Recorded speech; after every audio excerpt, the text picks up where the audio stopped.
দেখো বন্ধুরা, আজকে তোমাদের এই ভিডিওতে দেখাবো যে তোমরা নিজেদের আধার কার্ড কীভাবে নিজেরা অনলাইন থেকে ডাউনলোড করবে এবং সেটাকে তারপর প্রিন্ট আউট করে পুরো অরিজিনাল আধার কার্ড হিসেবে ইউজ করতে পারবে। তো সামান্য একটা ছোট্ট জিনিস এবং ছোট ভিডিও, মাত্র 3 মিনিটের ভিডিও, 3 মিনিটের মধ্যে তোমরা শিখে যেতে পারবে যে কিভাবে সেটি ডাউনলোড করব।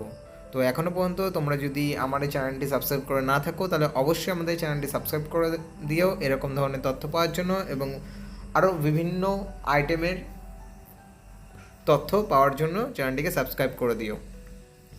তো চলো শুরু করা যাক। দেখো, আমরা প্রথমে গুগল ব্রাউজার ওপেন করে নিলাম এবং সেখানে ইউআইডিআই বলে সার্চ করলাম। সার্চ করার পরে ফার্স্ট যে লিঙ্কটা আসলো সেটার মধ্যে ক্লিক করলাম। ক্লিক করার পরে আমাদের ল্যাঙ্গুয়েজ সিলেক্ট করতে বলছে, সেখান থেকে ইংলিশ সিলেক্ট করে নিলাম। তোমরা তোমাদের সুবিধা মতো ল্যাঙ্গুয়েজ সিলেক্ট করে নেবে।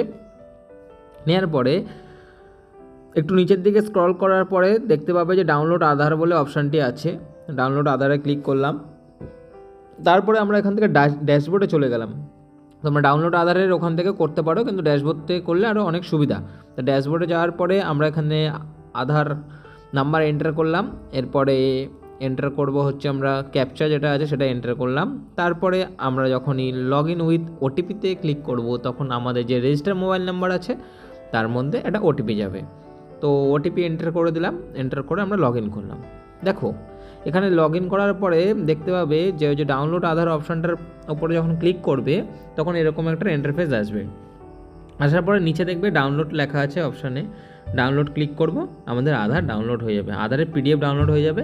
এবার এই পিডিএফটিকে আমাদের পাসওয়ার্ডের মাধ্যমে ওপেন করতে হবে। পাসওয়ার্ড আমাদের কি, কেউ যদি বুঝতে অসুবিধা হয় নিচে দেখো তোমাদের এক্সাম্পল হিসেবে দেওয়া আছে, তাও আমি বলে দিচ্ছি। তোমাদের নামের প্রথম 4টে অক্ষর সেটা ক্যাপিটাল লেটারে হবে এবং তোমাদের date of year, only year, but পুরোটা না। কিন্তু যখনই এন্টার করবে তখন তোমাদের দেখবে এরকম আধার কার্ডের পিডিএফটা ওপেন হয়ে গেছে।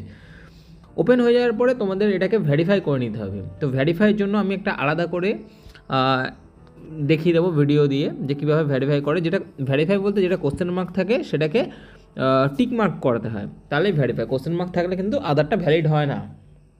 তো সেটা ভেরিফাই করে নেওয়ার পরে আমরা এটাকে প্রিন্ট করব। প্রিন্ট করার জন্য যখন ওখানে প্রিন্ট অপশান চাপ দেবে সেখান থেকে প্রপার্টিস থেকে তোমরা যদি ফটো পেপারে প্রিন্ট করতে চাও সেখান থেকে চেঞ্জ করে দেবে, বা যেরকম প্রিন্ট করতে চাও ব্ল্যাক অ্যান্ড হোয়াইট কালার তোমাদের নিজেদের মতন চেঞ্জ করে নিয়ে সেটাকে প্রিন্ট করে নিয়ে ইজিলি ইউজ করতে পারবে। ঠিক আছে, তো আশা করছি ভিডিওটি খুব ভালো লেগেছে। দেখা হচ্ছে নেক্সট ভিডিওতে।